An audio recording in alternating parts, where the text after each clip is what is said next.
Keep learning, keep growing, keep watching.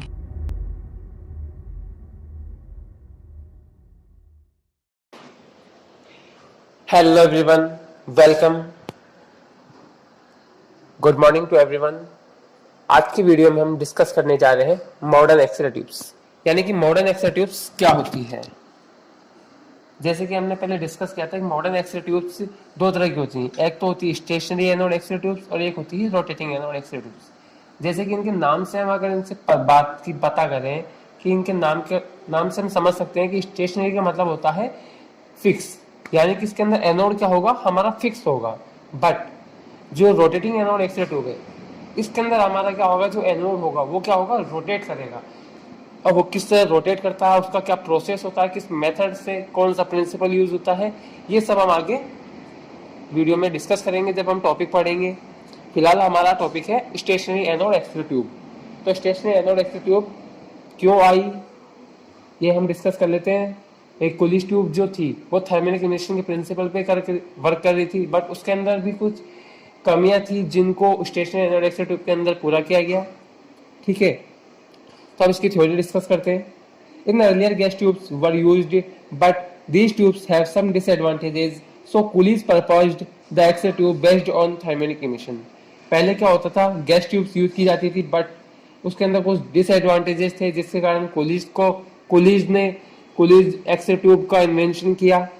ठीक है, जो कि थर्मोनिक इमिशन के प्रिंसिपल पे वर्क करती है। On the basis of Coolidge tube several x-ray tubes have design. The stationary anode x-ray tube is one of the modern x-ray tube in which the anode is stationary. और Coolidge tube के principle के आधार पर कई x-ray tubes invent की गई। The stationary anode x-ray tube is the one of the modern x-ray tube. और जो स्टेशनरी एनोड है एक्सरे ट्यूब है, वो एक मॉडर्न एक्सरे ट्यूब है जिसके अंदर एनोड हमारा फिक्स होता है, यानी कि स्टेबल होता है, वो मूवमेंट नहीं करता है, रोटेट नहीं करता है। जैसे कि कुलीज के अंदर एनोड हमारा हुआ करता था, सेम वैसे ही यहाँ पर स्टेशनरी एनोड एक्सरे ट्यूब के अंदर होता है। अब हम बात कर लेते हैं कंपोनेंट्स ऑफ एक्सरे ट्यूब, यानी कि एक्सरे ट्यूब्स के लिए किन किन कंपोनेंट्स की आवश्यकता होती है, क्या क्या इक्विपमेंट्स इसके अंदर लगे होते हैं। तो सबसे पहला है ग्लास एनवलप। इसके अंदर 9 कंपोनेंट्स यूज किए जाते हैं, जिसके अंदर सबसे पहला है ग्लास एनवलप।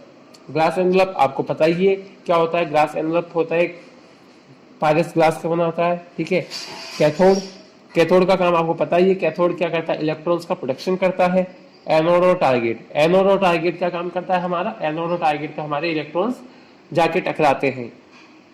फिर बात करते हैं फॉक्सिंग कप। ये एक नई चीज है जिसको हम आगे डिस्कस करेंगे डिटेल के अंदर। ट्यूब सप्लाई क्या काम करती है, जो भी इलेक्ट्रॉन्स हमारे कैथोड से प्रोड्यूस हुए हैं उनको क्या करेगी, ये एक्सेलरेट करेगी, यानी उनको वेलोसिटी देगी। फिलामेंट सप्लाई क्या करती है, हमारे फिलामेंट सप्लाई कैथोड को देते हैं, जिससे क्या होता है, इलेक्ट्रॉन्स का प्रोडक्शन होता है थर्मोनिक इमिशन के प्रिंसिपल के आधार पर। फिर बात आती है एनोड एंगल की। एनोड एंगल यहाँ पे नई चीज है। बेरिलियम विंडो एक नई चीज आई है। The tube cooling and housing, ये भी एक नई चीज है जो हम आगे लेक्चर में डिस्कस करेंगे। तो सबसे पहले हम डिस्कस करते हैं ग्लास एनवलप, कि ग्लास एनवलप क्या होता है और ये कैसे बनता है, किस चीज का बना होता है, इसको किस मटेरियल का बनाया जाता है और क्यों बनाया जाता है। ये सब चीजें हम यहाँ पे डिस्कस करेंगे डिटेल के अंदर। जो भी कंपोनेंट्स एक्सरे ट्यूब के, इन सबको हम डिटेल के अंदर यहाँ पे स्टडी करेंगे। Glass envelope is made up of Pyrex glass which is evacuated with vacuum of 10⁻⁵ mm of Hg। जो ग्लास एनवलप होता है वो हमारा पायरेक्स ग्लास का बना हुआ होता है। ठीक है, और उसके अंदर वैक्यूम होता है कितना, 0.00001 mm of Hg या 10⁻⁵ mm of Hg रखा जाता है। वैक्यूम होता है वो बिल्कुल ना के बराबर होता है, जबकि गैस ट्यूब के अंदर हमने जो वैक्यूम रखा था उसके अंदर 10⁻³ mm of Hg रखा था, जिससे वहां पर आयनाइजेशन के प्रिंसिपल के आधार पर इलेक्ट्रॉन्स का प्रोडक्शन हो सके। बट यहाँ पर आयनाइजेशन का प्रिंसिपल वर्क नहीं करता है, यहाँ पर थर्मियोनिक इमिशन का प्रिंसिपल वर्क करता है, इसलिए यहाँ पर वैक्यूम हम नहीं रखते हैं। It consist of cathode, anode and फॉक्सिंग cup inside it. और जो ग्लास एनवलप होता है इसके अंदर क्या क्या हमारे इनसाइड में अरेंज होते हैं, अंदर की साइड कैथोड होता है, एनोड होता है और एक फॉक्सिंग कप होता है जो अंदर की साइड फिक्स होता है। एनोड और कैथोड दोनों अपोजिट डायरेक्शन में फिक्स होते हैं। Cathode, the cathode is made up of tungsten wire in the form of helical filament surrounded by the focusing cup.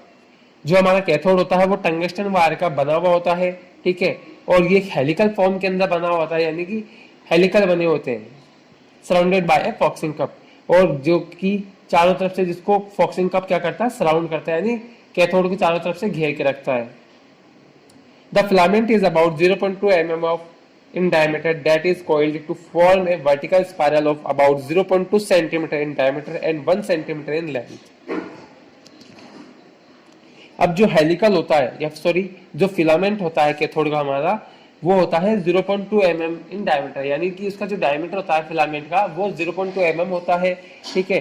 वो क्या करता है, कोइल होकर एक वर्टिकल स्पाइरल बना लेता है, और जो वर्टिकल स्पाइरल बनता है उसका जो डायमीटर होता है वो होता है 0.2 सेंटीमीटर, और जो इसकी लेंथ होती है स्पाइरल की वो होती है 1 सेंटीमीटर। जैसे कि आप डायग्राम के अंदर देख पा रहे हो, यहाँ पर आपको फिलामेंट की डायमीटर दिखाया है जो कि 0.2 mm है, और यहाँ पर जो वर्टिकल जो स्पाइरल बन रहा है फिलामेंट का उसका डायमीटर हमारा 0.2 सेंटीमीटर है, और जो हेलिकल जो बन रहे हैं वर्टिकल स्पाइरल के वो हमारे 1 सेंटीमीटर लेंथ के होते हैं।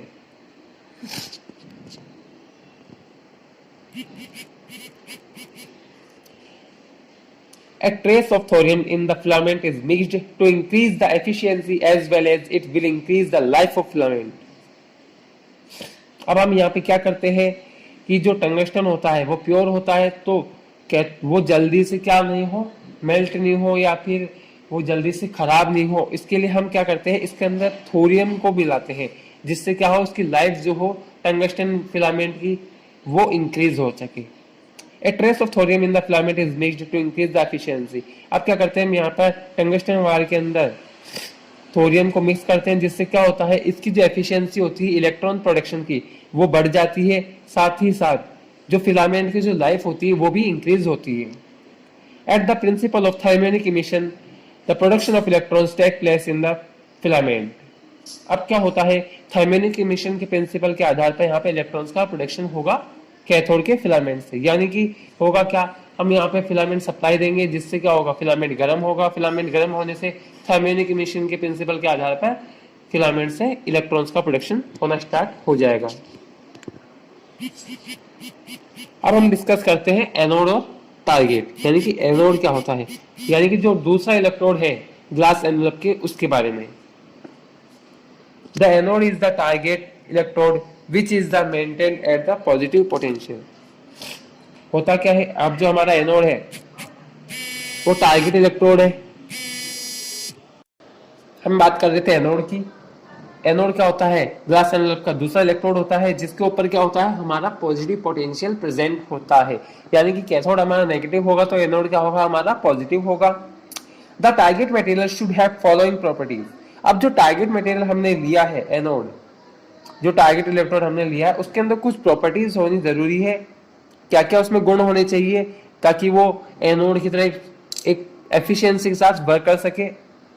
तो पहला इसका क्या प्रॉपर्टी देखते हैं, it should have a high melting point for with standing for high temperature. यानी कि जो हमारा एनोड है उसका जो मेल्टिंग पॉइंट है वो ज्यादा होना चाहिए। क्यों, क्योंकि अगर उसका मेल्टिंग पॉइंट ज्यादा नहीं होगा तो क्या होगा, जैसे ही उस पे ज्यादा इलेक्ट्रॉन्स टकराएंगे तो वो जल्दी से मेल्ट हो जाएगा, और हमारी जो ट्यूब है वो क्या हो जाएगी, गैसी हो जाएगी। क्यों, क्योंकि मेल्ट होगा तो हमारे ट्यूब के अंदर क्या होगा, वेपर इंक्रीज हो जाएगा, और वेपर इंक्रीज होने से हमारी जो ट्यूब है वो खराब हो जाएगी। It should have high atomic number to increase the X-ray production efficiency. और दूसरी प्रॉपर्टी है इसकी, इसका एटॉमिक नंबर ज्यादा होना चाहिए। क्यों, क्योंकि इससे इलेक्ट्रॉन प्रोडक्शन की जो एफिशिएंसी है वो ज्यादा होती है। थर्ड इसकी प्रॉपर्टी है, it should have high thermal conductivity to dissipate heat quickly. इसकी जो थर्मल कंडक्टिविटी है एनोड की वो भी ज्यादा होनी चाहिए। क्यों, क्योंकि अगर ज्यादा थर्मल कंडक्टिविटी होगी तो ये हीट को जल्दी से रिमूव कर सकेगा। It should have low vapour pressure at high temperature to prevent the evaporation of target material. इसका जो वेपर प्रेशर है वो कम होना चाहिए एनोड का, हाई टेम्परेचर पर भी। क्यों, क्योंकि इससे होगा क्या, जैसे ही अगर इसको हीट मिलेगी तो ये क्या होगा, जल्दी से वेपर फेज में कन्वर्ट ना हो सके, यानी कि वेपर के अंदर कन्वर्ट ना हो सके, इसलिए इसका जो वेपर प्रेशर है हाई टेम्परेचर पे वो कम होना चाहिए। अब आज बात करते हैं, वो वापस से बात कर लेते हैं चार प्रॉपर्टीज क्या क्या थी। पहली प्रॉपर्टी थी हाई मेल्टिंग पॉइंट की, जिससे क्या है ये हाई टेम्परेचर पे भी खड़ा रह सके, जल्दी से मेल्ट नहीं हो। दूसरी प्रॉपर्टी थी हाई एटॉमिक नंबर की, हाई एटॉमिक नंबर होना चाहिए जिससे क्या हो एक्सरे प्रोडक्शन की जो एफिशिएंसी है वो इंक्रीज हो सके। थर्ड हमारी प्रॉपर्टी थी हाई थर्मल कंडक्टिविटी की, अगर इसकी थर्मल कंडक्टिविटी ज्यादा होगी तो यहाँ से हीट रिमूव इजिली हो जाएगी। फोर्थ हमारी थी कि इसका लो वेपर प्रेशर होना चाहिए high melting point, high temperature पे भी, जिससे होगा क्या, अगर ज्यादा टेम्परेचर होगा तो भी क्या होगा, जो हमारा एनोड है वो जल्दी से मेल्ट नहीं होगा और वो वेपर के अंदर कन्वर्ट नहीं होगा। अब हम बात कर लेते हैं टारगेट की, टारगेट मटेरियल हम क्या लेते हैं। गैस ट्यूब के अंदर हमने टारगेट मटेरियल टंगस्टन ही लिया था और यहाँ पर भी जो टारगेट मटेरियल होगा वो टंगस्टन ही होगा। Tungsten W is the metal widely used as the target because of its high melting point 3370 degree Celsius and high atomic number 74।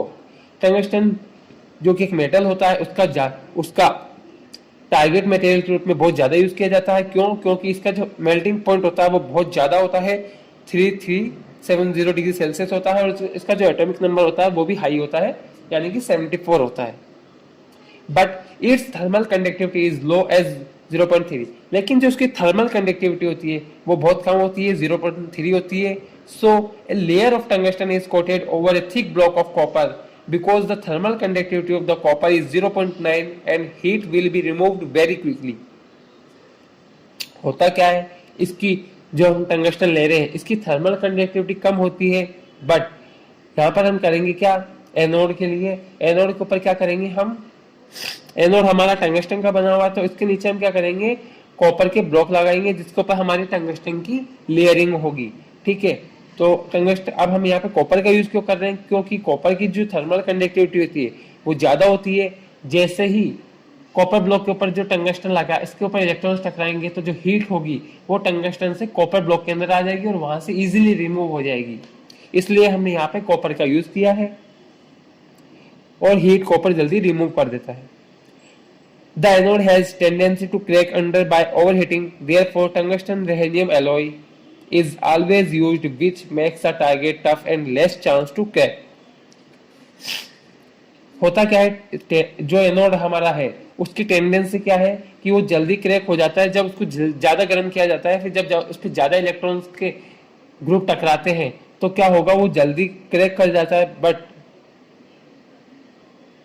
इससे बचने के लिए हम यहाँ पर क्या करेंगे, हम यहाँ पर टंगस्टन रहेनियम का यूज करेंगे जो कि एक अलॉय होता है जिसके अंदर 90% टंगस्टन पाया जाता है और 10% रहेनियम होता है। इन दोनों की फॉर्मेशन से ये अलॉय बनता है और इसका यूज इसलिए किया जाता है ताकि जो हमारा टारगेट मटेरियल है वो टफ हो सके, हार्ड हो सके और जल्दी से क्रैक ना हो ओवर हीटिंग पर, यानी कि ओवर हीटिंग होने पर हमारा जो टारगेट मटेरियल है वो जल्दी से क्रैक ना हो, इसके लिए हम यहाँ पर टंगस्टन रहेनियम का अलॉय यूज करते हैं।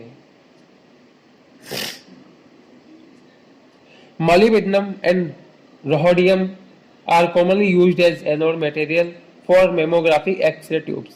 Molybdenum और rhodium का यूज किया जाता है कॉमनली एनोड के रूप में मेमोग्राफी एक्सरे ट्यूब के लिए, यानी कि मेमोग्राफी एक्सरे ट्यूब के अंदर एनोड के रूप में मोलिब्डेनम और रहोडियम का यूज किया जाता है क्योंकि इनका एटॉमिक नंबर भी थोड़ा ज्यादा होता है, but as compare to tungsten इनका एटॉमिक नंबर कम ही होता है। द टंगस्टन इज स्क्वायर और रेक्टेंगुलर प्लेट ऑफ 2 और 3 mm thick.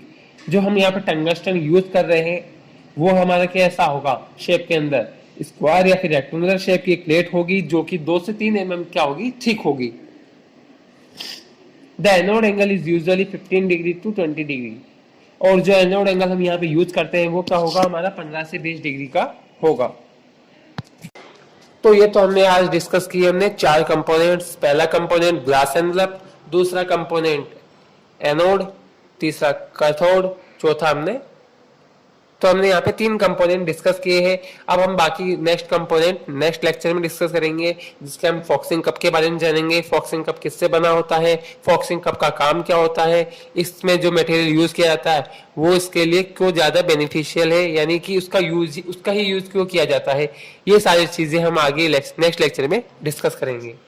Thank you. Video अगर आपको पसंद आया तो वीडियो को लाइक कीजिए और शेयर कीजिए।